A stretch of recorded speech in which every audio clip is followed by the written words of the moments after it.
And welcome to the first episode of 2018 for Retrovaniacs. As always, I'm Jeremy Parmentier here with Jeremy Gregory. Hey, guys. And Billy Holiday. Hello there. And as you may have noticed, it's a new year. We have a brand new theme song. It's actually a song by a band that I'm in, Subtastics. We just put out our EP, and this is the first song on the EP. I didn't write it to be the theme song for this podcast, but conveniently it's about how I've wasted my entire life playing video games and have no other skills. So it fits. I think it works fine, and there's less of a chance of a copyright threat from using a Devo song as our intro as we have for the first 50 or so episodes. So, Jeremy, since our last episode, which has been over a month, what have you been playing? I guess it has been like a month, hasn't it? Like it's been a while. So, since it was the Christmas season and all that's the holiday season, I didn't really get to play too much. I did play the new Assassin's Creed Origins. I got it on sale, and it's been a while since I played an Assassin's Creed game. I think the last one I played was Black Flag. I really enjoyed that game. I think I came close to 100%ing that game. So it's been a minute, and I was like, I could maybe go for a new Assassin's Creed game. And this one, it's the first one in a couple of years. It's set in ancient Egypt, that whole area. And I enjoyed it for like the first maybe 10 hours. And then after that, it just went off a cliff for me. I just could not bring myself to play that game anymore. They've changed a lot with it. And there's a lot of stuff I really do like. There's a lot more. It's a lot more Witchery, Witcher 3E, I guess, and the way it has quests and stuff like that, instead of just like, here's some random crap on the map to do. It's still got that, of course, but there are much more fleshed out quests this time in this one. Is there a card game? No, there's not a card game, as far as I know. I didn't really get all the way into it, but from what I saw, there was no card game to waste an entire month with. Not that anyone on this podcast would actually do that, but no, it is not in this game. But there are the other things I didn't like. This is kind of standard with most Ubisoft games anymore. The map is just massive. And it's just filled with nothing. I mean, this one does a little bit of a better job of putting some stuff out there, but it's still just dotted with absolutely just constant things you're just doing over and over. And I like doing that. I actually like The Division. So, if this one's doing something wrong that The Division did right, I'm not sure what's going on, because it is still just doing the same thing over and over and over again. Yeah. Also, they completely changed the combat. Not that Assassin's Creed combat has ever been very good to begin with, but it is now just complete garbage. They tried to do kind of the more weighty Dark Souls combat. And if there's one thing that any game or any developer should take note and learn, is no one should do this except From Software, because no one else can do it. And they tried, and it's just awful every single time. What combat the game needed was more of like the Arkham games. Yeah, I mean, that seems really like that would fit, right? Yeah, but they've tried to go this route. You have a lot larger inventory of weapons and things like that you can find. So I can kind of understand why they did it like that, but it just does not work. It is, I played it for, like I said, it's probably around 15 hours. And I still, every single time combat came up, I was like, oh God, I'm just going to run away because I don't want to deal with this anymore. And it's just not that fun. So I've just tossed that to the side. I don't know if I'm ever going to get back into it. If I can't get into a game within 15 hours, then I probably won't be getting into a game. But besides that, I did finally get to play Cuphead, and that's a great game. Really, really great game. We've talked about it on here before, but that's really kind of the other game I've been spending a lot of time with. And that is a very enjoyable side-scrolling boss rush, basically. And I can't say enough good things about that, especially that art style. Man, that is just so good. I love looking at it every single time I turn it on. But really, that's about all I've been playing much of since the last podcast. Well, I grabbed The Last Guardian finally. I loved Ico, or Eco, I think it's pronounced Ico, and Shadow of the Colossus. So I actually bought a PS4 because I heard The Last Guardian was finally coming out for that, and Persona 5. So, when it came out, it got kind of mixed reviews, and I didn't have the system at the time it came out, so I held off on getting it, but it was down to $20, so I grabbed it, and it is an excellent game if you enjoyed both Ico and Shadow of the Colossus. It's a good mix of the two games from what I've played so far. I'm admittedly not super far in, maybe about 3 hours now. The complaints I saw about the game online is that most of the game is getting this giant creature that kind of follows you around like a dog to do what you need it to do to progress. And there are definite parts, much like an actual dog or a child, where it does not do exactly what you want it to do without you waiting or like positioning yourself in exactly the right spot, or the triggers that make it do what it's supposed to do generally work fine, but there are times where I just missed something minor, and therefore, the animal does not do what I need it to do, and I get a little frustrated because I know what I'm supposed to do, but then I think maybe that's not what I'm supposed to do because it's not happening. But it's still excellent. I'm enjoying that. Jeremy, you brought up the Witcher-esque-ness of Assassin's Creed, but I actually finally got The Witcher 3. I mentioned it in the last podcast, but hadn't really started it. I'd like to say I'm exactly as far as I was in The Witcher 3 as I was a month ago, because I played the first game of Gwent, and then I thought, well, this is cool, but I couldn't find another place to play Gwent, so I just downloaded the standalone Gwent game. And I've played hours and hours and hours, an obscene amount of online Gwent, and it's incredible. And I highly recommend it to everybody. If you like Magic the Gathering, then the version of Gwent that is on the standalone version is much more like Magic than it is like Gwent in Witcher 3. Essentially, if you played Gwent in Witcher 3, they have the 3 rows you can put your cards into, and certain cards can only go in certain rows. That's basically gone for the standalone game. They do have the 3 rows, but you can put whatever you want anywhere. But then there's a lot of cards. Every single card has a special ability. There's almost no cards with no special ability. Everything is like, when you play this card, any unit that's on the row opposite you takes 2 damage. Or it's like, pull a unit to the same row you're in on the opposite side of the board and cause fog to go across the board. There's all these really cool abilities on the cards.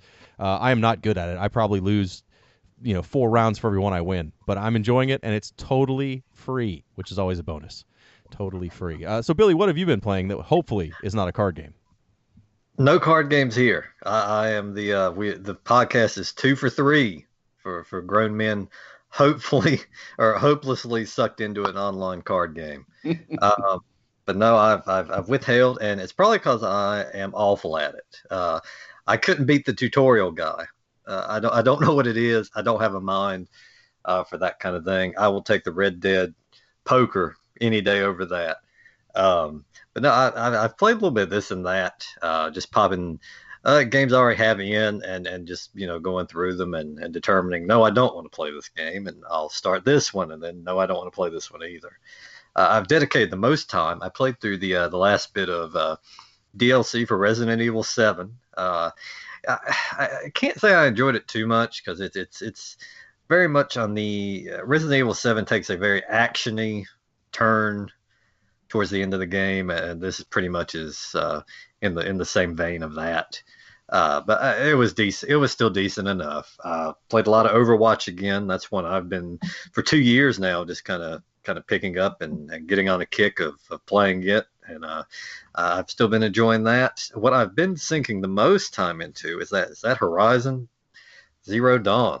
I'll tell you, it's really taken me, and it's the first game where I am kind of really going through all the side quests. I think I usually try to just barrel through to the main story quest, and every now and then pick up something on the side. So that's usually a pretty good sign that I am highly engrossed in the game if I am doing every little minor thing on there. Well, this episode's game or series of games we were going to do, back when we thought we were going to have this out in mid-December, so it was very timely to meet with the newest Star Wars movie. We're going back to look at the 3 Star Wars games for the Super Nintendo, the Super Star Wars series.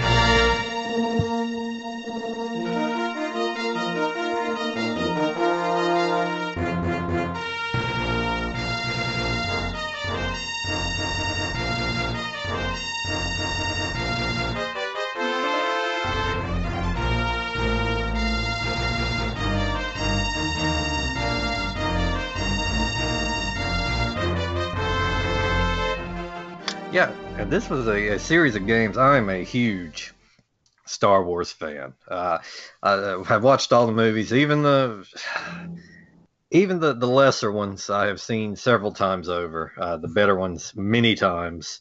I've gotten really into the comics and the books over time, and Star Wars is one of those movie series that I would say for the majority has better, more good games than bad out there. It's been a very, very lucky series in terms of the games it's put out.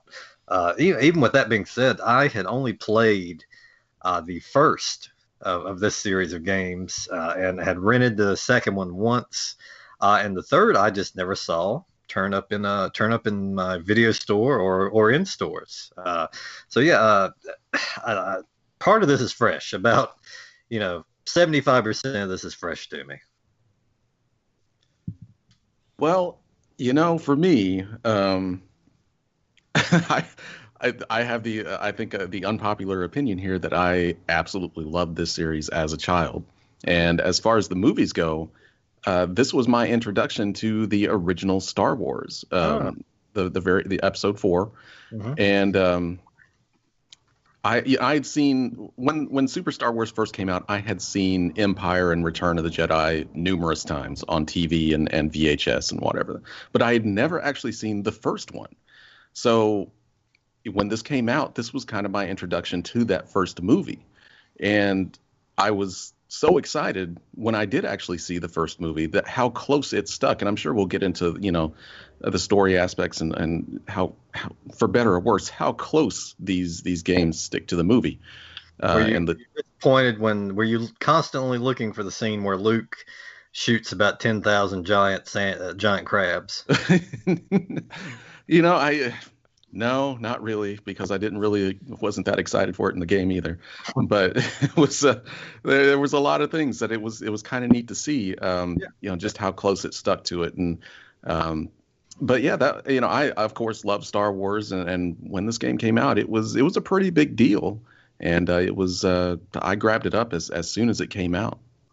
Well, I had all 3 of these games, but you have to remember before these games came out, there were definitely Star Wars video games, but it wasn't like it is now. I mean, literally now there's hundreds of Star Wars video games that have come out since these games came out. I mean, most recently, Battlegrounds 2, that takes all the scenes and all the action segments from the movies and makes them like a multiplayer game. Admittedly, has some drama involved with how they do loot boxes or something, but still, these games have been out. They have MMOs. They have there's a million Star Wars games out at this point in time. When these games came out, it had been a long time. There were the Atari games that I had. I think everyone had Empire Strikes Back, where you just fly around and shoot AT-ATs, and then I had the Return of the Jedi game, and I had the game that even used the paddles, where you fought each other with lightsabers. Well, actually, you fought like in the original movie when he's flying on the Millennium Falcon and Luke's training and how to use the Force, and he's just using that little Force ball. Yes, it's a whole game based on that, where it's just 2 of you shooting Force balls back and forth. But I had that. I mean, I had the Star Wars games on Atari. I remember there were some versions for computer of even the arcade port, and then there were the classic arcade wireframe game. Like, that was all I could remember. I'm sure there were some others, but they weren't on Nintendo. In fact, the Nintendo games based on these movies came out the same time as these games did, and the Super Nintendo games are worlds better than the Nintendo counterparts. So when these came out, it was like there hadn't been a big Star Wars game, and you didn't want a game where it was like it's based in the Star Wars universe, but you're Mike and you like to dance. And it was like, no, Yeah. this is Star Wars. You're playing the Star Wars It's the characters. best Star Wars game. I'm gonna be honest, I would actually play that game now. That's the kind of game now I would be super into. But no, instead this is like this follows the plot of the movies while taking some definite liberties. Admittedly, probably for good game reasons. I mean, in the movies, and here's some spoilers on the original Star Wars. Luke Skywalker goes to get droids for their farm, and so they go buy them from some Jawas. Now that wouldn't be a very exciting game if it was just a scene where you walk over to a thing and you pick some robots and walk home with them. So instead, in this game, Luke Skywalker comes up and attacks the Jawa fortress, grinding it to a halt, and then jumps inside and rips everything apart to get to some droids after fighting a giant lava monster. None of that in the movie, but it was a much better game scene than, again, him walking 5 feet from his house, buying 2 droids, and walking back to his house. So I understand why they made those changes. But otherwise, it's a pretty good version of, like a 5-year-old's version of what Star Wars was. Yeah, I mean, this is the Star Wars that you probably imagined if you were playing with the figures. Because yeah, just like you were saying, you're not going to have your action figure kind of, walk from one end of the room to the other. With a video game, you have to take liberties and you got to try to stretch things out. But I don't know. I love a good walking simulator. I may have gone for that. I don't think that would have flew back on the Super NES. It's can do barely it now. flying now. You can do it now. We could maybe that's what EA's got planned next year, but it definitely takes a lot of liberties with the story. I mean, it really has to. There's definitely enough action sequences in those movies, more so the next 2 than the first one. But they really had to just take what they had. They were like, oh, here's the Sandcrawler. Guess we can make that into like 2 stages or something and make them the most annoying fucking stages in the world. But it really does try its best to flesh out a game while keeping the story as close as possible to the movie. Well, every level is based on a scene or scenes from the movie, but they're side-scrolling action games. So, your main options are to jump or to use a weapon. If you push down and jump, you'll slide. And you can double jump with most characters by jumping and hitting up and jumping again. You start the game as Luke, which makes sense. And then as you progress through the story of Star Wars, you can eventually become Chewbacca or Han, and then change who you want to be each level. You can't change who you are in the middle of a level, but you can change who you are at the start of the level. I think when you die, you may get to also pick again who you want to be. There are power-ups in the levels, as opposed to just being Luke Skywalker and starting the game with your lightsaber. You start with a blaster, and you have to find the lightsaber throughout the story. So the power-ups you get, which are pretty much universal, except for once you finally get your Jedi powers. Let me try that again. So you finally get your lightsaber. There's hearts that come in. There's a little heart and a big heart that take little parts or bigger parts of your health bar back. Health swords that expand the size of your health bar. There's a time item that increases the time you have. The levels are timed, which is irritating. I don't think you'll ever run out of time, but it's one of those things that gives you more points based on how much time you have left.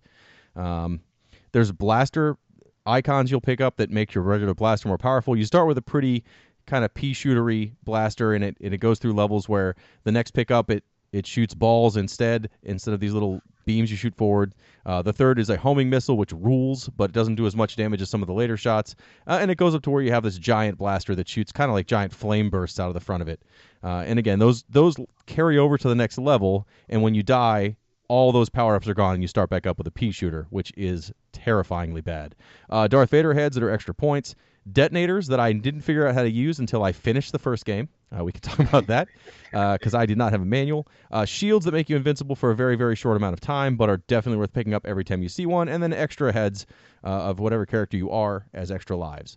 You start the game, I think, with 3 or 4 lives, and they're pretty easy to find more. You can also earn more with points. But at the same time, this is definitely a game that punishes you painfully when you fail. You're gonna it gives out extra lives, yeah, and most of the enemies drop hearts. I mean, the hearts are very abundant. Usually the damage you take you can make up for, but yeah, the extra lives are out there, and you're gonna need them. You're gonna find out pretty early on. I don't think the game even eases you in. It just kind of throws you in difficulty wise. This is and this is a hard fucking game right here, and it's not going to let up. We'll talk about it. It's not going to let up as the series progresses. It's definitely one of those games that is throwing everything at you, and you just kind of have to brute force your way through. It's you definitely can power up everything and keep it going, and that's really the best way to play the game. If you can, keep your plasma blaster or the homing missiles or anything like that, the game's much easier. But once you lose those, it's pretty hard to really get back to where you were if you were on a difficult stage already. And there's definitely those times where the platforming comes into play, and none of these games are very good platformers, especially with just how weird the physics are in this game. Like, your character doesn't actually, in like Castlevania and Ninja Gaiden, whenever you get hit, you kind of push back and then you're invincible for a second so you can move forward or whatever. You just get pushed all over the fucking place in this game by everything. It will push you back like 2 or 3 feet, almost like slide you back into the screen. It's like literally someone just comes up to you and just pushes you back. And you're just like, what the fuck, man? Just stop pushing me. And that's the entire game. Anytime someone hits you, that's how it's going to go. And when you're trying to do some very exact platforming, which you do have to do a lot in these games, it really makes this game way harder than it probably should be.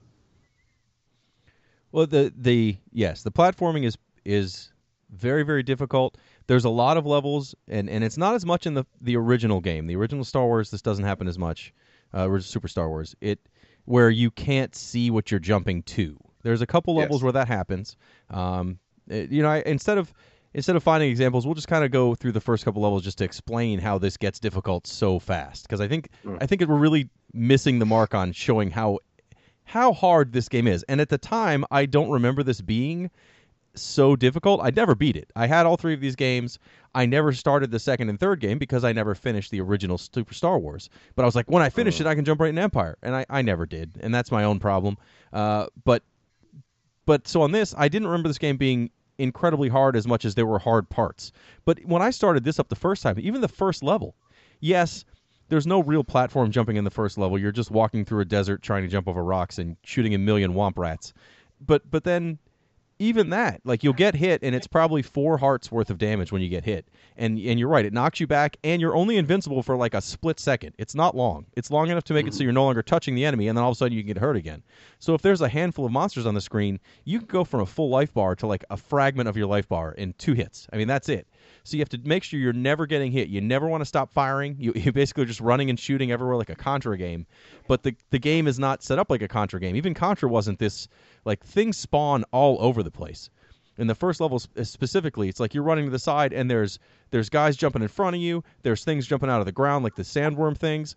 They're all over the place. There's 2 or 3 on the screen at a time all the time. It's not like and it's not like in Contra where everything dies in 1 or 2 hits. Some of these things take a good number of hits to take down. And it's not like the other things stop spawning while you're shooting this thing over and over again. So even the first level has some very difficult standard parts to it without any jumping to it. I mean, there's jumping, but it's not like you jump and fall to your death. It's just jumping. And it feels like a battle of attrition. I mean, that's all it really is. I mean, things just keep coming at you, and all you can do is just push forward. Right. Yeah. And you'll get to a point where you get to the boss of the first level, which is, a giant sandworm thing. Or it's a Sarlacc for no good reason, because that wasn't even in this movie. But whatever. It's like an inverted anus that shoots out of the ground and has arms. And that first boss, if you're hurt at all, you're probably going to die. I played this game a bunch, and there were still times if I wasn't at basically full health by the time I walked into the screen where the boss was, and have the highest, which I think at that point the highest gun you can get is the homing missile, I was screwed. It was over. I mean, with a standard blaster and any damage, I don't think it's possible to beat that boss. I'm sure that someone has. I'm sure I can go online now and find somehow someone will have a knife run, even though there's no knife in this game. They'll have a knife run where they've beaten this with no hits, but I can't figure it out. The bosses specifically are, for the most part, massive battles of attrition. It's you better come fully stocked, and you just want to just blow the shit out of them before they kill you, because otherwise the control is not fine enough for me to get around most of these bosses without taking a good amount of damage. No, the control isn't great at all. It's very... it's kind of weird. I mean, it's not. I don't know if I'd call it floaty, but it's too fast. It feels like your character moves around a little too fast and a little too loose all the time, and especially with the jumps. But talking about these bosses, like even that first Sarlacc pit, that pit monster, it takes a while. Even if you have like a full, you've got the homing missiles or whatever, it takes quite a bit of work to get that thing down. And most every boss in the game is the same way. Like everything in this game seems like it just takes way too much damage. Well, the side-scrolling bosses specifically, there are other sections of the game. There's vehicle sections.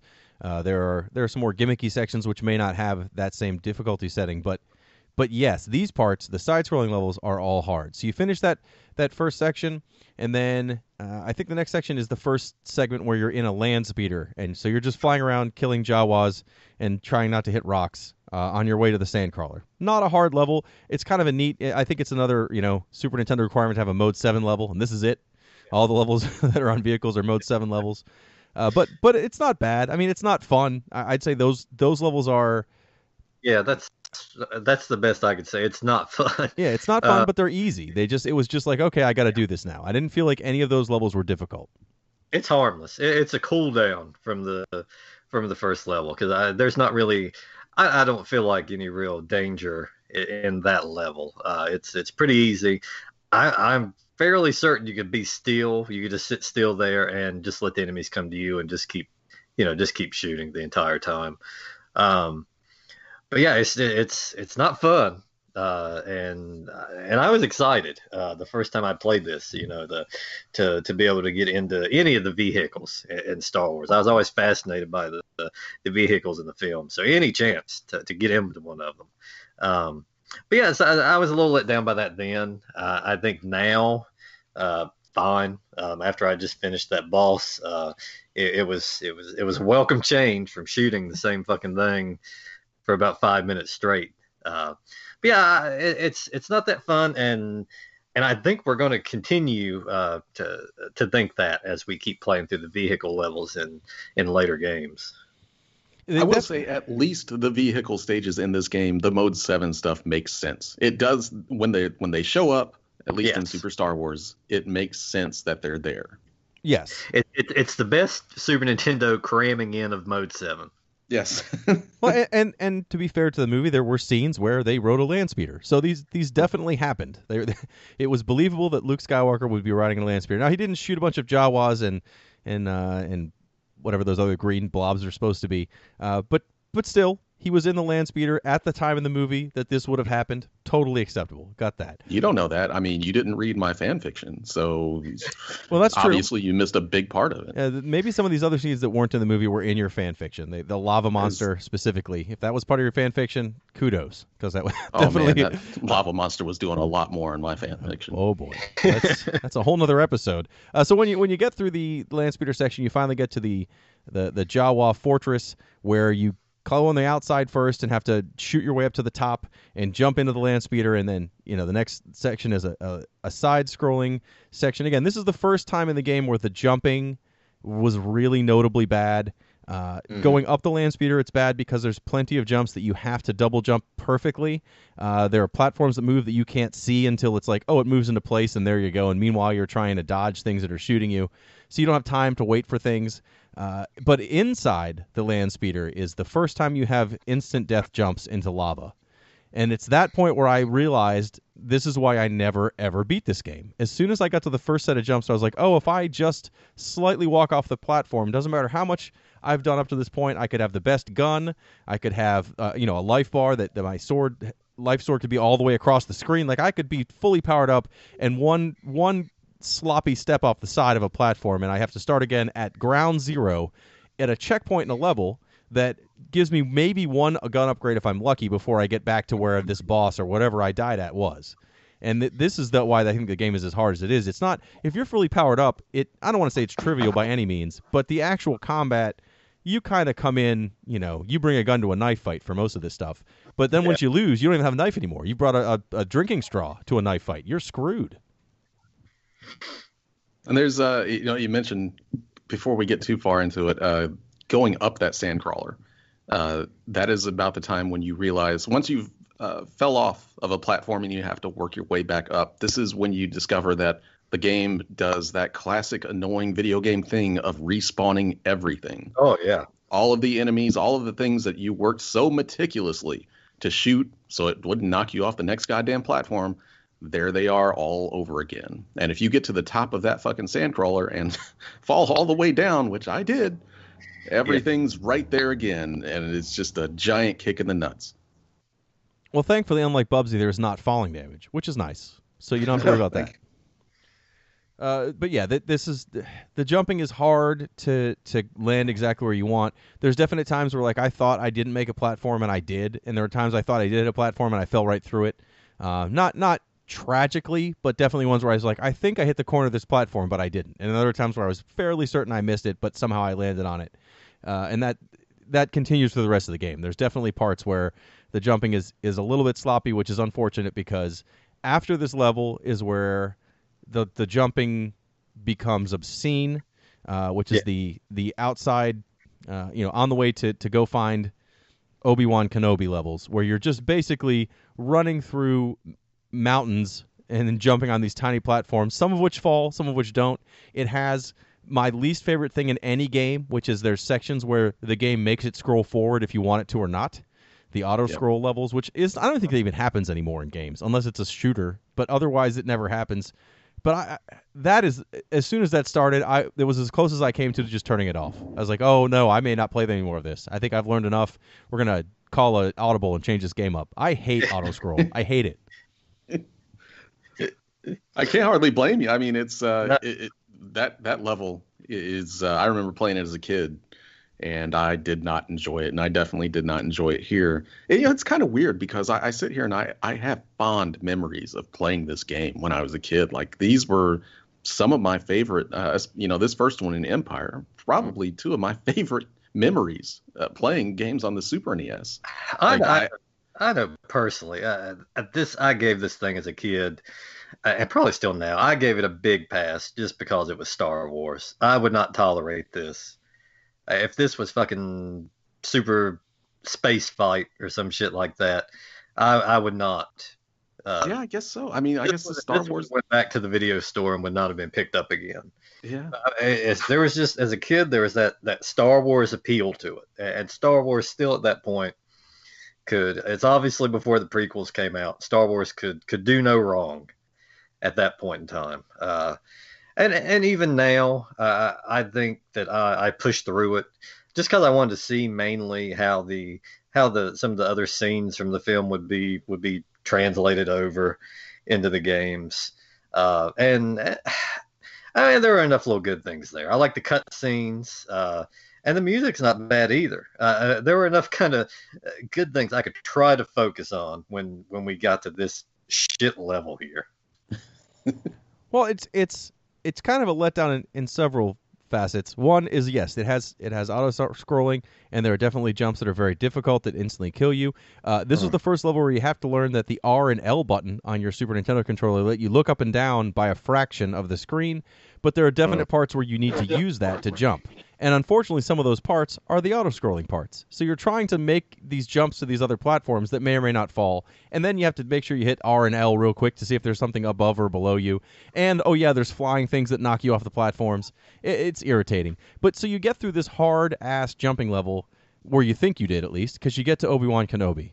And there's a little cool cutscene thing, and you get your lightsaber, and then you're like, fuck yes. Now's the time. I'm Luke Skywalker. I got a lightsaber. Now, admittedly, sure, in the movie he didn't know how to use it at first, but you figure still, who cares? It's a video game. He also didn't, fly around, shoot around in his land speeder shooting Jawas, but I did for an hour, and it was super fun. So let's go back, and now I got my lightsaber. I think the lightsaber may be the shittiest thing in the entire game. I hate it. Something must be said for the animation using it. It looks like you're holding on to the lightsaber mid-seizure. It's just a series of just wild twitches and jerks. Yeah, that lightsaber is something. That was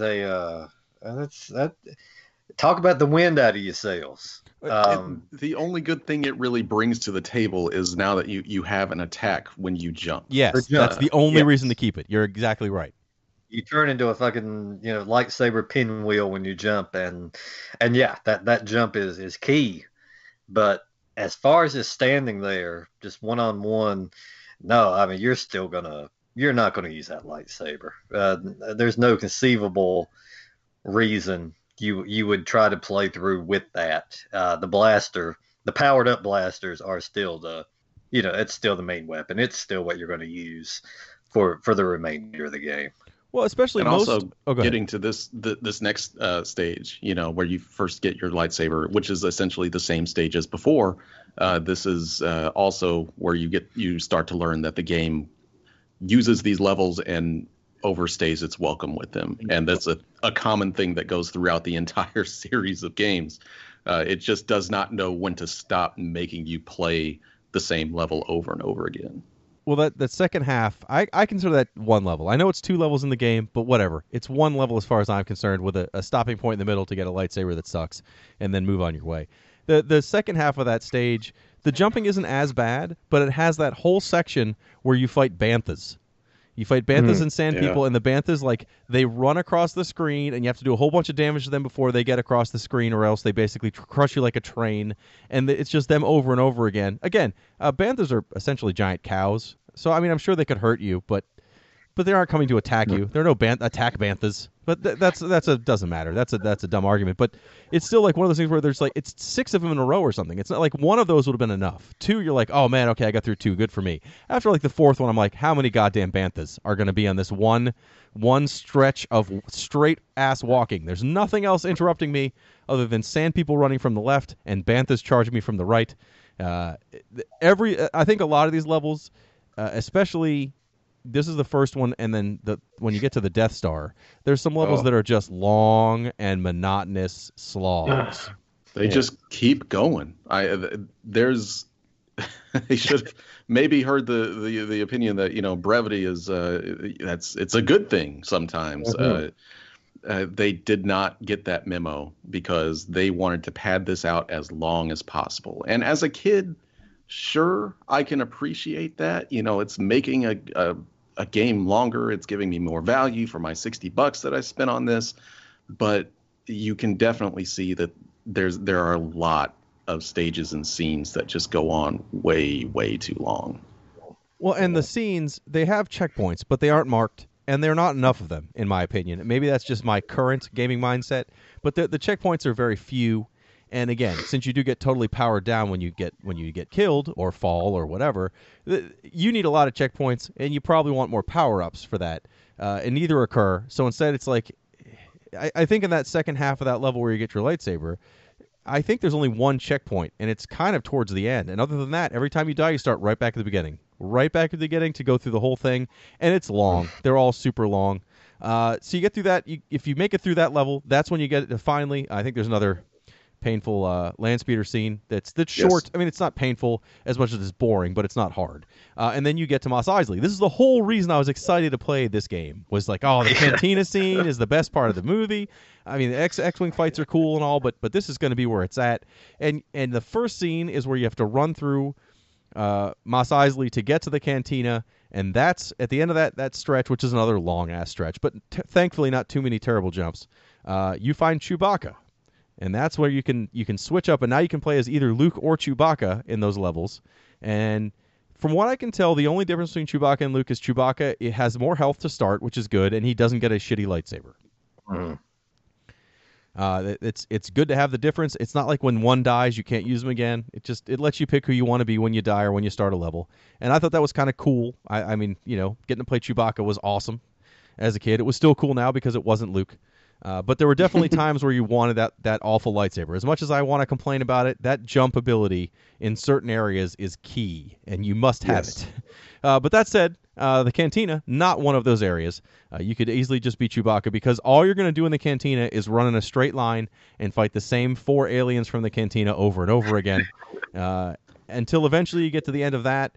I don't remember what you fight, like a big bouncer or something, but then you get Han Solo. The boss in that stage, for some random trivia for this episode, is actually one of the chess pieces in if you watch the movie. When they're on the Millennium Falcon, they're playing that little game, holographic game. One of the characters on that is actually the boss of that stage. So Oh shit! why I don't know, but sure, that's where he comes from. Right, and it had nothing to do with the Cantina at all. But hey, that's okay. No. The live version of him is the boss. I don't remember him being definitely hard on this one, but I was just excited that you get to be Han Solo after that, because the only character you should want to be in Star Wars is Han Solo. He's awesome. Turns out in this game, he's just like Luke without a lightsaber, but he does start with a slightly powered up blaster, which is always worth it. Yeah, it's. They're not too different in this game. In the later games, they do kind of differentiate them a little bit, but just getting that extra power on that blaster with Han Solo is. I would pick him just about every single time if I knew it was going to be a hard stage. I think the other part of it. Yeah, Oh, go ahead. Sorry, Billy.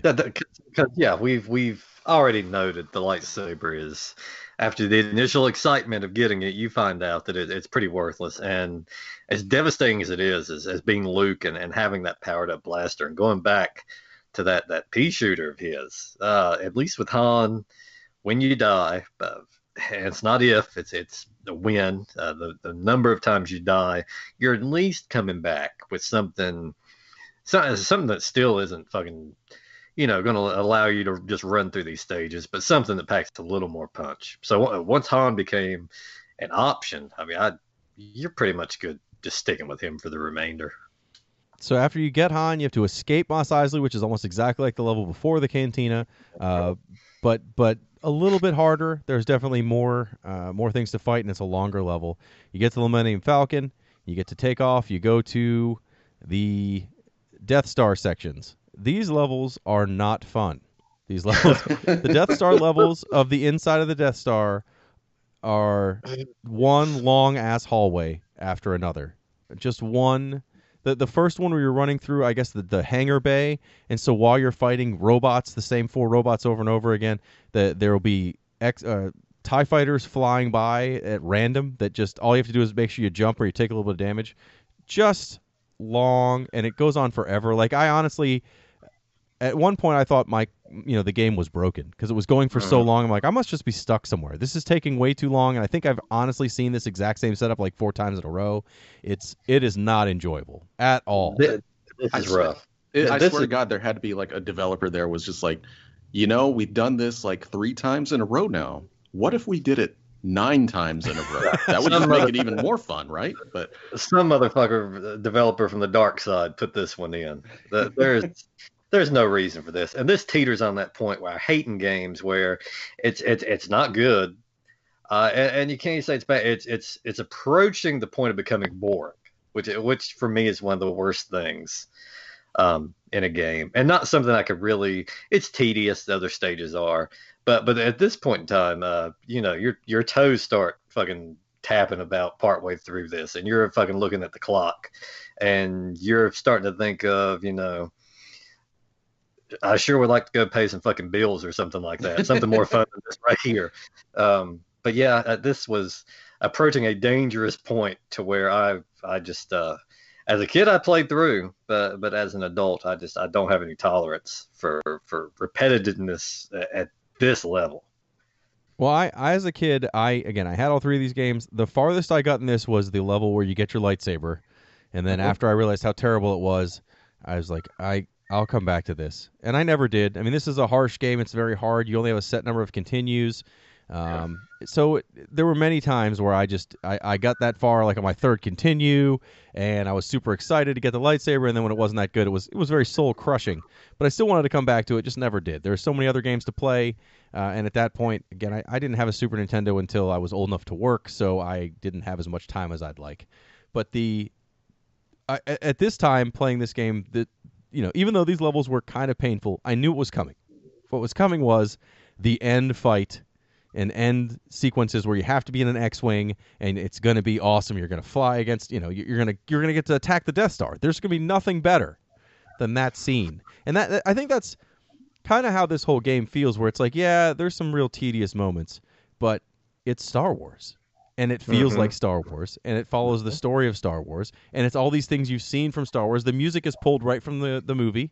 I mean, it's literally the same themes. When you're in the cantina, it's that awful cantina song. But in the same way, it's an amazing cantina song. I love it where it is, you know. But anything else, if I heard that anywhere else on Earth, it would be terrible. But in a cantina in Star Wars, it works 100%. So I was still like, yeah, I'm gonna go through these levels. I know they're painful. There's a whole scene where you're climbing up a reactor core, where you're just jumping up. It's just painful. All these levels are in the Death Star are painful, but you finally get to the X-Wing level, and I think it might be the biggest mess in the game. The first X-Wing level is painful. I can't say, and I've played through it, and I beat it, but I can't tell you what I did. I just kind of aimed at everything, and sometimes things blew up. Sometimes I hit things, but they still appeared to have hit me. It's a mess. But yeah, I left that level baffled. I think I did something right, but I don't know what it is. Sit me down in front of it. I don't know if I could reproduce it. All I can say is that hit detection does not exist on this level.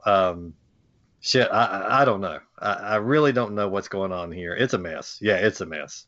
Good on them for trying to do, I guess, more with Mode 7 than what you should probably ever do with Mode 7.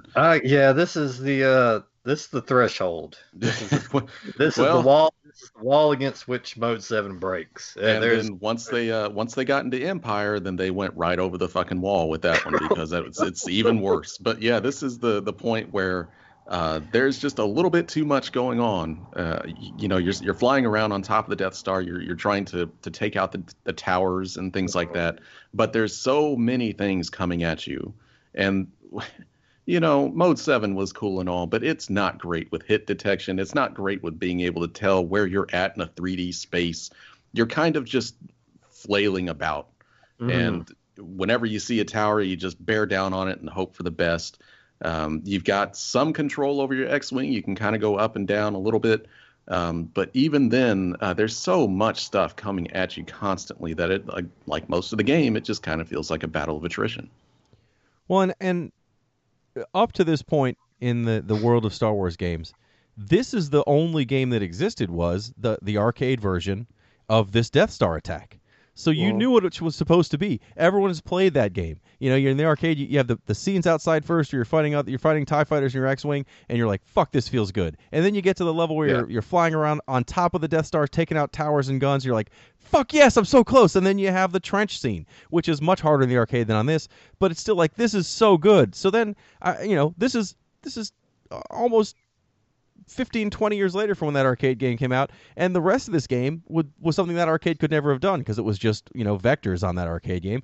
So running around and on platforms and getting a lightsaber, not possible. So you get to this X-Wing scene, you're like, this is going to be so fucking rad. And yeah, it does. Flailing about is the best description of that first X-Wing. There is no outer space X-Wing scene. You just go straight to on top of the Death Star, and it's just mashing the fire button, aiming at things. It didn't slow down on me, but it definitely felt like there were parts where there may have been 2 frames of animation per second. I mean, at the right speed. So I was still flying as fast as I should be, but I was like, I'm firing and things are just exploded. I don't know exactly what's happening. It was a mess. But I got through it on my first try. I don't know if that means it was easy, or I was lucky, or it didn't work properly and it just ends. I don't know. But you get through that scene pretty quickly, I thought, and then you get to the trench scene, which was not hard, but much better playing. I thought the trench scene was a lot closer to what I wanted it to be. And then you get to fire at the right moment. You fire your torpedoes, and hopefully you blow up the Death Star. Now, I only did this level one time and got through it and blew up the Death Star. Is it possible to miss and have to do it again or lose instantly? I don't remember. I didn't get to it this time playing it. I beat it several times as a kid, but I got good enough to where I was just doing it every time. I don't remember. I honestly don't remember. I did. I really do enjoy that trench level though. It Yeah, was it was really cool. I mean, that was for it's all hard. the bad, shitty, janky, messy levels in that game. The Mode 7 levels. They did going down that trench pretty fucking great. I mean, they did it well. That part plays well. I mean, it's definitely hard. It's I think logistically, it's less of a you flying around shooting things as much as it's you trying to shoot shots before they hit you to last long enough to get to the right point, which is what happens in the movie. I guess I should have thought of that. But still, it was fun. I did enjoy that. And so you blow up the Death Star and the game ends. That's how Star Wars ends. So thankfully, that's how Super Star Wars ends. And on its own, if the other two games didn't come out, I think I would have been, even though we spent the last half an hour complaining. I still think I like the game. It's very much still feels like Star Wars. Now, I will also say I just got for Christmas this year the original trilogy on Blu-ray, and I tried to get my son, who is 4, to watch the original Star Wars with me because it's the least offensive of the Star Warses as far as things that might scare him. And he fell asleep almost immediately. So perhaps, perhaps I'm jaded with my love of the original Star Wars, and therefore this game. It was a mess. If I bought this now on PS4, would I be happy? Of course I wouldn't be. That's insane. But on the Super Nintendo platform, especially being the characters from the movie, hearing the sound, seeing things you've only seen in Star Wars, despite all the problems, still enjoyed it. Yeah, and the same thing. I don't know if I said any good things about this as we spoke about it, but still, it's difficult, and the Death Star, it's going to test your fucking patience. But yeah, it's an enjoyable game, and yet again, like I said earlier, I think it's the fact that it's Star Wars. If these were just nameless characters and it wasn't tied to the movies at all, these movies that I just have loved ever since I was a small child, I don't know what I would think about it. I don't think I would like it as much, but as a Star Wars fan, I think it gives you just enough to keep you wanting to push through, to see what's next, see how they're going to do this scene, see how they're going to do the Death Star at the end. I think there's just enough there for a Star Wars fan. If you're not a Star Wars fan, I don't know if you really will take anything away from this game nowadays. There's just, when the game came out, there was a certain spectacle to it, and you can kind of see it as you play it. The music is for the most part great. It follows the story. It's got huge bosses. It really tries to go over the top with everything, especially even like the cinematics. Like, there's so many cinematics in this game, and they're all done really well. Yeah. But it's coming back to it now, it has not aged well at all, and that spectacle is more laughable now than what it was back when I was a kid, and I was like, oh man, this is amazing. Now I'm just like, oh man, this is not great. But yeah, it's, if you want some frustration and you like some Star Wars, then I would totally recommend this first game. But that's being a Star Wars fan, I think, is dealing with a good deal of frustration. If you're a Star Wars fan, then you're used to it by now. So play Super Star Wars. Worse has happened to you. Well, I think the biggest thing is this game commits a bunch of what I consider to be platforming sins over and over again, but it was I let it happen because it was Star Wars, so I didn't care. That's it. And it's the fact that the jumping levels are insta-deaths are unbearable. I mean, Mega Man does it, but in Mega Man, first off, the levels are much, much shorter and condensed, and it's more obvious where that will happen. Here, there's definite parts where you just fall, and you're like, oh, I didn't realize there was no floor there. Well, good times that happened. Also in Mega Man, when you die, you come back at the strength you would be when you died as well, because you have one strength. The powering up and losing that entire, sometimes levels worth of powering up in one misstep jump is almost unbearable. This game has segments where it's auto scrolls. I can't handle that. The 3D sections are laughable now, and at the time, still probably not that good. But now especially the X-Wing, the first X-Wing segment, you're like, oh no, this isn't fun. I mean, one thing was an X-Wing space battle, but no, this is just me flying on top of a gray spinny Mode 7 mess with things shooting at me. This is not fun. But I still did it, and it was fun because it was Star Wars, and it sounded like Star Wars. And the blasters sound like Star Wars blasters, and the X-Wing sounds like an X-Wing. I mean, those things made it work.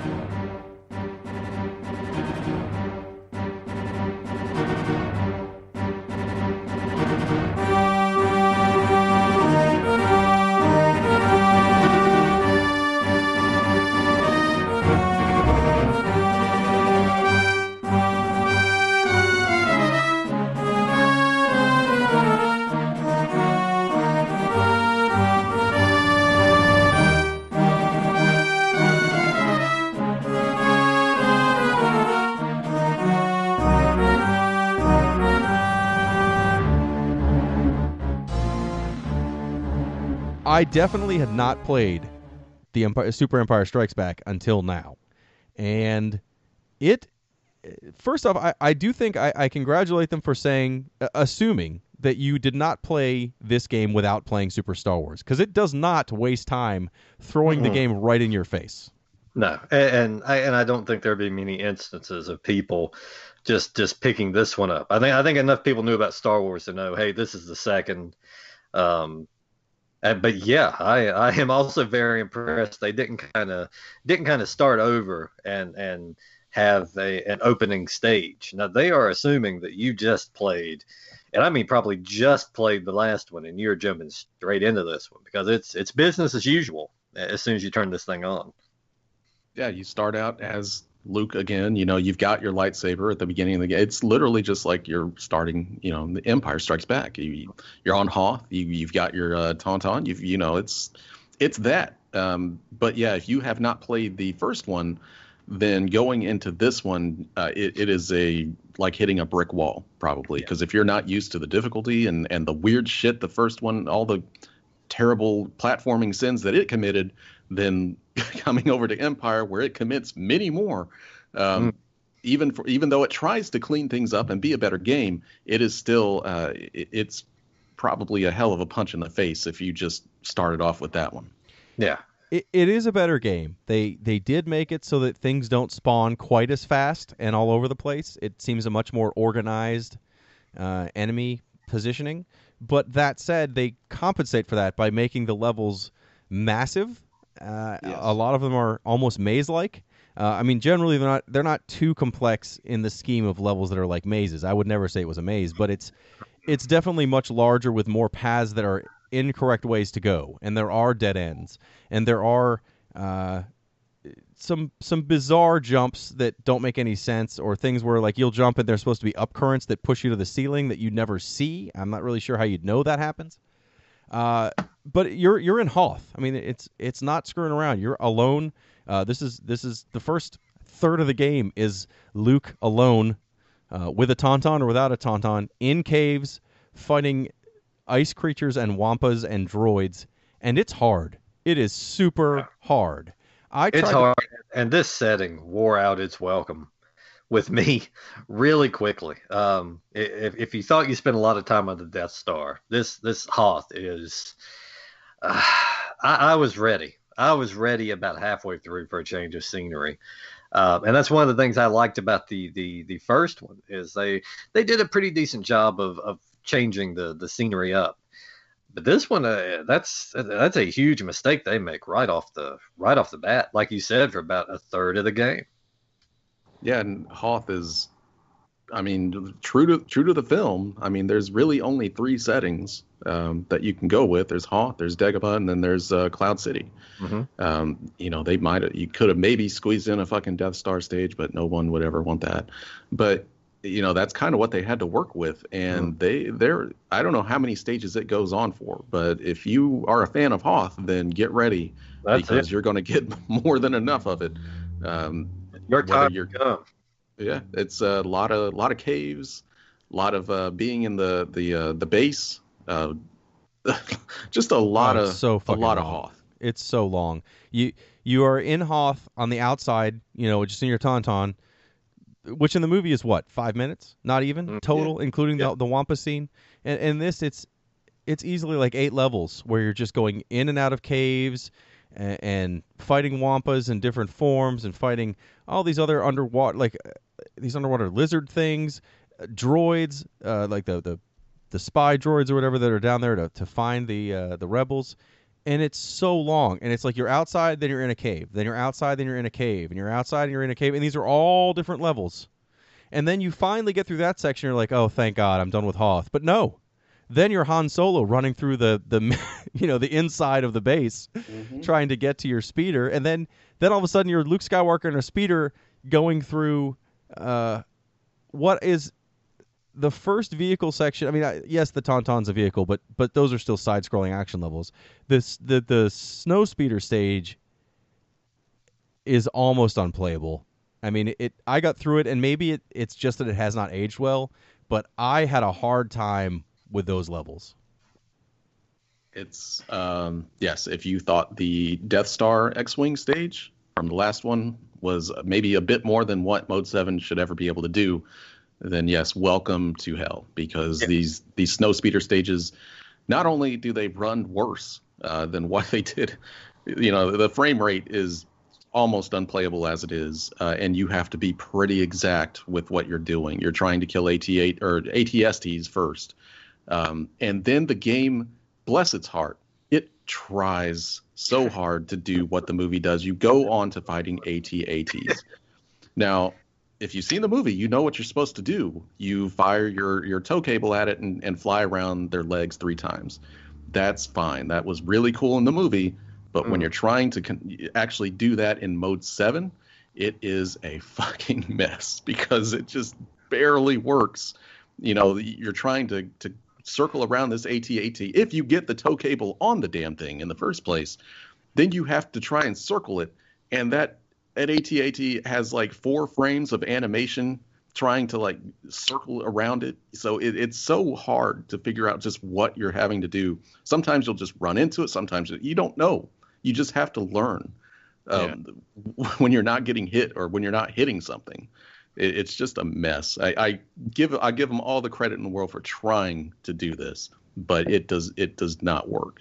Yeah, I mean, and with the hardware they have, I don't know. Obviously, you want this in your game. That's a very memorable scene from Empire, and you want that in the game. And I guess this is the only way you can translate it. But fuck this level, you've got to use the fucking Force to get through this thing. When something has you looking back fondly on the Death Star from the first game, something bad's going on. And again, I think maybe this is us saying this in 2018, because this exact scene was done better in every other game since then. I mean, Shadows of the Empire on N64 had scenes where you take down AT-ATs, and it was awesome. And it did exactly this, and it felt good. And what was the other N64? Rogue Squadron? Rogue Squadron? Yeah, that also had a scene like this. Amazing. Super good. Controlled really well. Felt really good. This does not. What makes this level worse, also, well, you didn't mention this, than the previous land speeder levels and even the Death Star levels, is Mode 7 does not do well with dealing with hills. And they decided to put hills all over this goddamn level. And so there's parts where I think I took damage for driving directly into the ground, but I don't know, because I couldn't really tell what was hurting me. Things are shooting at you with 2 frames of movement per second, along with hills, along with just driving into vehicles. Thankfully, when you kill an ATST or an AT-AT, you get a lot of life back, so it's worth it for that, to kind of counterbalance how difficult it is. But still, I appreciated what they were trying to do, and I did enjoy the first time I took down an AT-AT with the tow cable. I was like, that felt good. I feel good about this. I can make this through. And I somehow did, and you're treated to the worst side-scrolling shooter level ever made by man. I think I took a picture and sent it to you guys to just explain how angry I was. This is the trouble when in a side-scrolling shooter, when you take up about half the fucking screen. You're in an extremely detailed snow speeder, but it is a third of the screen. You are the biggest target in the fucking galaxy at this point. You are massive, and the stuff that's coming on screen is shooting at you before it's there. It's coming at you from the sides where you can't possibly see it. You're fighting snow speeders, and you're fighting guys in backpacks. and it's just attrition. You just have to kind of make it through it.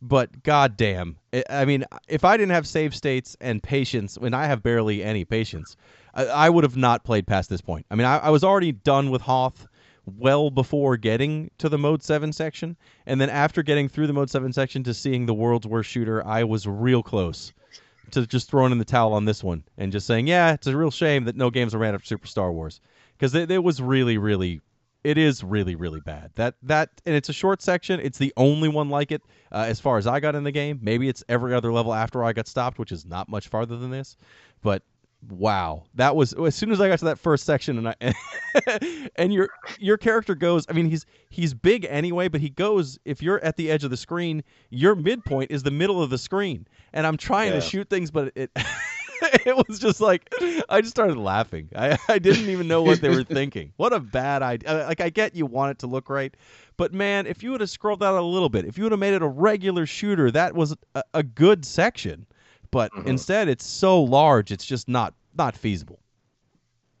I don't really understand the reasoning for it. You know, I'll give him credit for trying to put a little bit more gameplay variety in this one than what was in Super Star Wars. There are a lot of kind of one-off things that you do in this game, and this is one of them. But it does not mean that it's a good idea, because you are half the screen and you don't move very fast, and literally everything is going to hit you. So you just basically have to pray that you're going to make it past this, and hope that you miss enough shots that you can get to the point where you're then you get out of the snowspeeder and you're trying to climb the AT-AT's leg to get up into it, you know, like in the movie. Except that not in this one, you don't get to use your little tow cable just to go up in it. You actually have to climb the leg of the thing. And I kind of forgot about this because I didn't remember it from playing it as a kid. And this is like Super Star Wars. I played Empire several times as a kid, beat it. It's pretty good at it. Don't know how. I had a lot more patience back then, I guess. But playing it now and trying to, I don't know if you guys had any problem with this, but climbing that AT-AT's leg was possibly the most annoying thing that I have fucking done in a long time. Like, you were climbing it, you're trying to climb it, and then all of a sudden these stormtroopers with fucking backpacks that they can fly around in, they just come sweeping across the screen, and they will hit you and just knock you back off to the ground. It's just like they just come in and just hit you. That's all they're there for. And it took me, I swear to God, like 8 or 9 times to get up that damn leg. At this point, I was already so annoyed with everything in the game up to this point. I was not surprised this was hard. I mean, it's not a long section. If you knew what you were doing, you could probably get through this section in 30 seconds. But it took me forever to get inside that dumbass AT-AT, and then to get rewarded with another long-ass side-scrolling section where I just walk through an AT-AT and shoot everything. Was just like, we have to get off Hoth. I have to get off Hoth. I've been in Hoth for like 12 levels. In the movie, you know, admittedly, yes, a third of Star Wars is on Hoth, and it's the coolest part of that movie, in my opinion.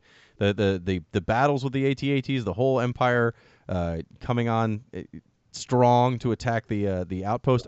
A great section of the movie. So I don't blame them for doing so much there, but god damn, it's so long. But I was done with Hoth before I became Han Solo, and to know that I then had more sections where I had to go through the base and then fly around and then fight my way to an AT-AT and then climb on the AT-AT. I was so done with this game. Yeah. And the bosses, and we didn't get into this too much other than saying they're all attrition bosses, but some of the bosses in this game are just rude as how hard they are. Just a kick in the teeth every time you get to it. The probe droid that you get to in the section before you get your land speeder that is in the ice. So you get to the section where you fight a probe droid and you think the level's over, but then it keeps going, but you're like, no big deal. Now we're going to run to the base, and this is awesome. So you go through this like kind of easy section where you slide down hills and collect little points and all this other stuff. You're like, this is great. And then you get to a sea, like a frozen sea where you can only jump on certain platforms. And that's when I was like, oh no, platforming. But thankfully you can kind of swim even in this garbage sea. So I thought, okay, no big deal. And then a probe droid that's about a fourth size of the screen as well comes up and is immediately just destroys you. and you have to your checkpoint for that is back right after the previous massive boss fight, and it's so by the time I got here, I had gotten through several obnoxious boss fights to get to this section. So the fact that it did take you so long to go up the leg, I was not surprised anymore. I was just doing this now. I was like, how far am I going to get before I finally get too mad to play this? Because I'm right there as it is. So yeah, and the boss for that one is well, if you know what you need to do, then it's actually very easy. The head of the AT-AT walker. Yes. And if you're sitting there like I was as a dumb kid until I figured it out and just trying to use your blaster, it's you're probably going to die. But all you have to do is like just pull up your lightsaber and deflect the bullets back at him, and that's it. You win. There's so many things like that in this game where you can just kind of cheat your way through it. Not really cheat, but just kind of use the stuff that you've got in ways that you really wouldn't think so to kind of, mess with the game. Yeah. There's like Han Solo's little slide move, things like that, that he's kind of invincible when he does it. There's a lot of stuff like that you kind of have to use to, I don't want to say cheat, but make it a little bit easier for yourself, even if the game didn't really intend you to use it that way. But it's not cheating because the game fully does intend you to use it that way. The game it seems does like it. intend you to use Han Solo's slide. That's the next section. You get through this AT-AT, you climb up the AT-AT, you climb inside of it, you go on top of it, you take it down, and you're treated to the reward of getting to run through the base again as Han Solo to get to your Millennium Falcon and get Leia off of Hoth. So in those sections, you don't have your lightsaber, so you don't have that jump, which is arguably better because you don't really use the lightsaber for anything but the jump anyway. But the section there, the bosses with Han Solo are so goddamn hard. The first one you get to is like almost like a helicopter thing with blades on the bottom that have these chains that spin around, and you have to take out each piece of it until eventually you take out all the pieces you can destroy, and then you can start destroying the body of it itself, and then it shoots like droids at you at the same time. I mean, that boss is insanely hard. And I had to watch. I got to it and I was like, this is laughable. I'm not even doing any damage to it. And I'm just dying over and over again. And then I realized your job, the way to get through it, is to just roll around like an asshole until you get a couple good shots off, and then roll around again until you're safe and you get a couple shots off. They want you to use that roll. I mean, that is the mechanic to play, is to use that roll, especially as Han Solo, to get through those fights. So it's just kind of bad design, because it doesn't seem like you should be able to mess with the game that much doing that, but they didn't put in any other way for you to get around this stuff. Yeah. Especially when you're Han Solo and you have to fight the AT-ST boss. Oh my God. Which is a huge boss, and that one is a goddamn nightmare on its own. But still, you've kind of got to use the same strategy of just spamming that roll to get through it. Well, the secret to that boss, and that's the second Han Solo boss, and this was the point that up until this morning was as far as I had gotten in this game, was to the AT-ST boss. I got there, and I had more than 3/4 of my life bar. I had a save state set right before him so that I could just try it over and over again, and I could not figure out how to beat him because it's huge. It takes up half the screen, and it constantly fires at you. So the key to that boss is you let him jump over you and you roll under him, and then there's a segment on the screen where you shoot and you'll find a hidden shield icon, and you get the shield icons and you're invincible for like 10 seconds, and at that point you just run up to him and you use your detonators over and over and over again, your grenades, and it'll kill him pretty quick. That's the key to that boss. Otherwise, I could not figure out, I don't think there's a way to do it with finesse. The way to do it is to kind of cheese the game, find that shield icon, and then just spam away your grenades, because it was painful. Maybe you guys can blow it away with one shot, or with one attempt. I sucked. I am not good. No, at this it took game. me several times as a kid. Yeah. That one was hitting a brick wall for me. And this is where I was till this morning, and then I got through that boss, and I felt really good about myself. And then the next segment is the Millennium Falcon flying into the asteroid field.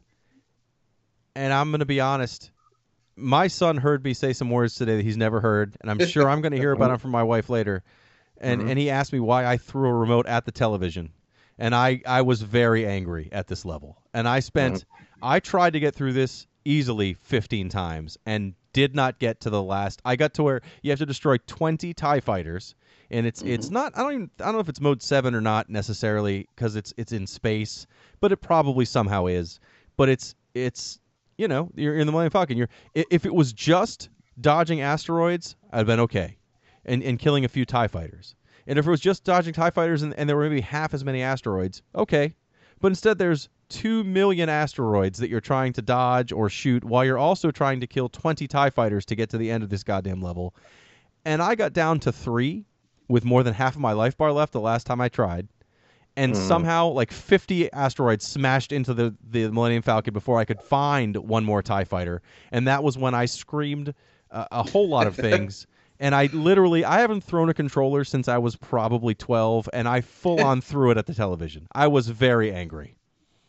Thankfully, I missed the television because it has a wire. But it was still just like, holy shit, I haven't been this mad in forever. I need to stop playing this. Yeah, well, I can totally understand quitting at that point because that stage is it is not easy. It's the whole game's difficulty is kind of odd because Hoth and that whole section up to the Millennium Falcon in the asteroid belt, it is incredibly hard. It is just insanely hard for a game.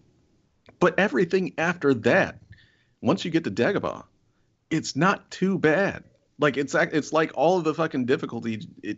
It goes from being impossible to being mostly acceptable.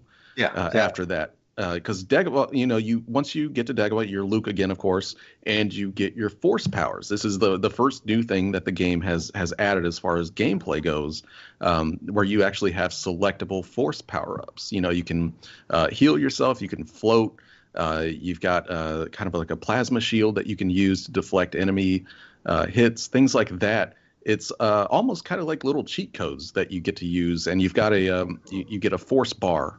That once you use force, it does drain the bar.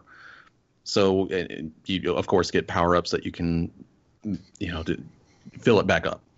But once you get that and you're playing as Luke, it's pretty easy. Like you can go through Dagobah like it's nothing. Like that's probably the easiest part of the game in the middle of the game. So I don't know if you guys got to that part or not, but I did. And I went through a brief period where I debated with myself. Maybe it's a design choice to make it seem easier now. To make you feel like you've got all your force powers now, and now it's easier to get through because your character's so powered up. And I realized I probably just gave them too much credit, and maybe they just wanted you to have a fucking break for the kids that are still playing. Here's a treat. You're not going to fucking suffer for a while now. But yeah, I would say at this point, if you can get off Hoth, if you can, and there's no shame if you can't, because this is when I sat the game down for a while. I would say the difficulty kind of reverts back to which not simple. You can't just stop paying attention and just play through. But I think the difficulty kind of reverts back to some of the earlier stages of the first game, where it's not too demanding of you. But yeah, you've got these force powers now that certainly you feel like maybe it's a good representation of the Force. You feel like you're getting away with something. You feel like you're pulling off things in the game now you shouldn't be able to. You feel like maybe you have just, for the first time in the series, maybe just kind of the slightest of advantages. I am sad I didn't get this far. That was what I was the most excited about after Hoth. I mean, I wanted to do, see what they were going to do with the AT-AT scenes, and after I saw it, I was very sad. But I wanted to see what Jedi training and the rest of the game was like. Even in the movie, not really a fan of the Cloud City section, so maybe in the game it's amazing, but in the movie, that's where the movie kind of, I mean, yeah, it's important, and yet, you're not going to skip it, obviously, that's the end of the movie, but it's where the movie kind of hits a snag. It slows down, and it sets up the next whole movie.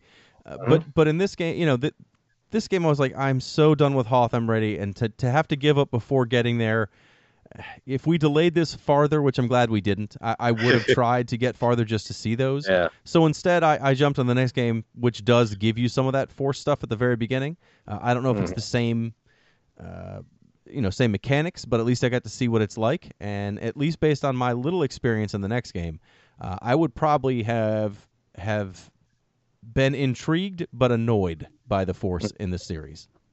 Yeah. But I don't know. It's something different. And you've played after the first game and on into this one. Any change is welcome. And I think Hoth just breaks your fucking spirit. I really think it does. You're not the same when you finish it as you were when you set in. But the highlight of this one is fucking you get you some Darth Vader. You get the showdown in this one. Yeah, and it's terrible.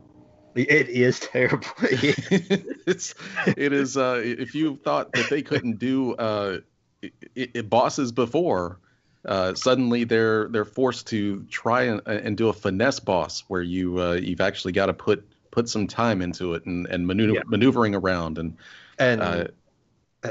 it's at this point you realize this game they're not going to be able to replicate a lightsaber duel.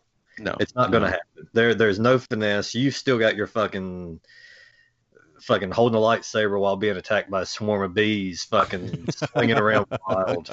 And it's a letdown. This is the first, chance in the game for a lightsaber duel. I don't know how they could have pulled it off. I don't know of any precedent for it as far as a good sword fighting game or anything like that. But yeah, it's a letdown because a nice fucking lightsaber duel really would have pushed this game over the edge, and you really probably could have forgiven a lot of things if you had just that kick-ass lightsaber fight at the end. But you don't get it. Yeah, and it's definitely it is really really hard too. Like you have to use a lot of your force powers to make it through this, and it kind of does have sections. You've got it. There's the point where you're just trying to swat at him as much as you can, but then he'll kind of fly up to the side of the walkway, and then he'll, like in the movie, he'll throw a bunch of crap at you, and that's when you gotta kill all that stuff to get more force powers so you can continue using your force powers.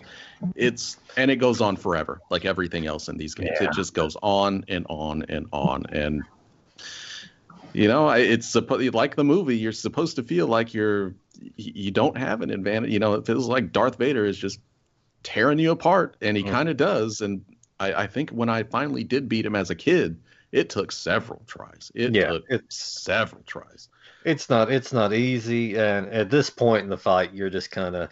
I didn't make it this far as a kid.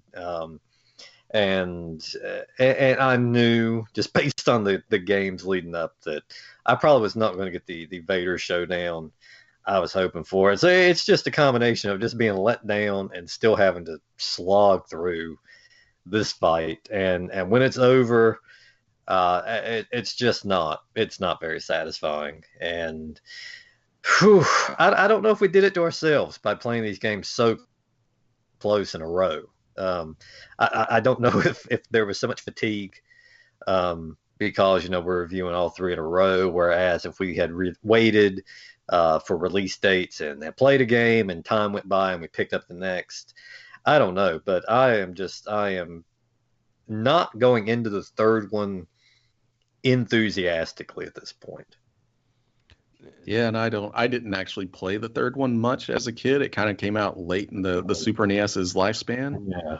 And I just didn't. I remember my cousin renting it, and we played it for a bit. But I think I'm kind of like you guys. I didn't really get too far into Jedi. No, I played around a little bit.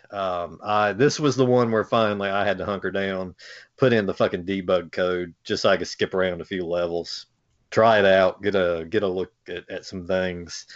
But no, but I did a combination of playing through enough and watching enough to see that where I think the second one I think the second one in a lot of ways kind of upped things a little bit. It did some things better. The force powers, the addition of that was great. The third one, I don't think it did much in the way of continuing to elevate things. I don't know what I played. It was just more of the same. It seemed like, and maybe it's an unfair judgment having not played through it in its entirety, but you motherfuckers tried playing through these 3 games in a row, No, and, no. and good luck. And If and you that- can, you get the fucking ribbon. I think you nailed it. I think us trying to play all 3 of these in its entirety was a mistake. As far as to just for the amount, I mean, not even for the amount of time. I mean, these had gaps in between when they came out. I mean, not 3 years between each Oh, like the movies, but still, you had time to, if you got through Super Star Wars, great, and you could start Empire and feel like you're looking for more, but you had a break. I mean, we plowed through the first game and the second game, and I didn't even finish the second game, and I went to the third game. To make the third game start on a sour note, it starts with a Mode 7 level, where you're just on like a land speeder going to Jabba's palace, which didn't happen in the movie.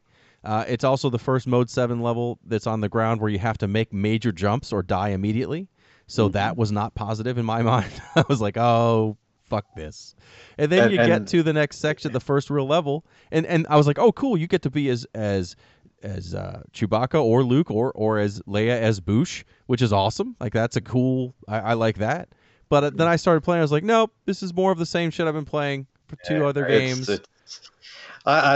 We were fatigued, and I think the developers were fatigued at this point of cranking these things out. I don't think there was much imagination put into this one. And of course, the one thing I wanted to speed along to was the finale. I wanted to see how they handle that, and you get, just like you got Darth Vader, you fucking get the Emperor, and let me tell you, it's more fucking flailing. But I don't know. I think a lot of the complaints on here are just the limitations at the time. Like we said, I don't know how they would do the AT-AT scene any better. And there's scenes you have to do in these Star Wars games. And I'm sure that was probably a problem. There's iconic scenes. You have to have the Vader showdown, and I just don't think on the Super Nintendo there was any good way to pull off these scenes. And somehow the Emperor showdown is not very satisfying either. It just it turns into just a flail about also. Well, again, I think with the scenes that I had gotten to, specifically that AT-AT scene, I mean, even though it was awkward and the fact that the hills were bad or whatever, still, when it worked and when I was able to take down an AT-AT, it still felt good. And even now, I mean, yes, it's been done a million times better since, but it still was like, yeah, that feels like Star Wars to me. That's as much as we complain for the last hour plus about these games, they still feel like Star Wars. Even though I did not have the interest in playing Return of the Jedi, I'm going to someday play through all of Return of the Jedi to see. It's my least favorite of those 3 movies, but still better than the prequels, and I still think I like it better than Episode 7. And I didn't see the new one yet. I will someday. Hey, come on! Episode 7 was a strong one. Episode 7 was good, but I don't think it's as good as the original 3 movies. But this isn't a discussion about my placement of the movies. It could easily be. I mean, we're just an hour and a half in. What's another 2 or 3 hours at this point? I just think that the third game wasn't quite as good. I think you're right. Maybe the developers were like, well, we got to finish this off, so let's finish it off. And our good ideas have been done, and now we're just going to kind of rehash these same ideas with yes, the levels you want to see, but honestly, I don't want to see anything past Jabba's palace. I don't care about Endor. I don't care about any of these things. I just wanted to see that, and I saw it, and I'm content with that. But these are not bad games. I don't want to sit here and say these are bad games, because they aren't. I mean, I think you're right. If it was called, Mike Starkiller in Space Journey, we'd all be talking about what a terrible game this was. But it's not. Yeah. It's Star Wars, and it has the characters and these songs we like. This is the biggest case of something getting a pass, and I can say it's getting a pass because just a lot of nostalgia and a lot of just the name factor to it. When it hits, it hits. Yes. It misses most of the time, but like you said, bringing down that AT-AT, there's still a lot of just being able to relive some of those scenes, even in this form. There's a lot of fun to be had, and I know we've focused on a lot of the negative, because really there is a little more negative than positive. But I think, like I said at the end when we finished up reviewing the first one, if you're not a Star Wars fan, I don't know any reason why you should bother, but if you are and you didn't play these and you love the original trilogy, you're going to have a good time. You're going to have a frustrating time, and you too, you may want to take some advice from Jeremy P. and put the kids away for some sections. But if you're a Star Wars fan, it's worth looking into, and you'll take something good away from it. It won't be all frustration. And there's some fun to be had, and but once again, I can't reiterate enough. If you don't like Star Wars, you probably haven't made it to this point in the podcast. I'm sure you probably clicked off a while back. But if you're not a fan of Star Wars, this isn't going to change anything. You're going to feel the exact same way about it, or maybe dislike it more if you give these a shot.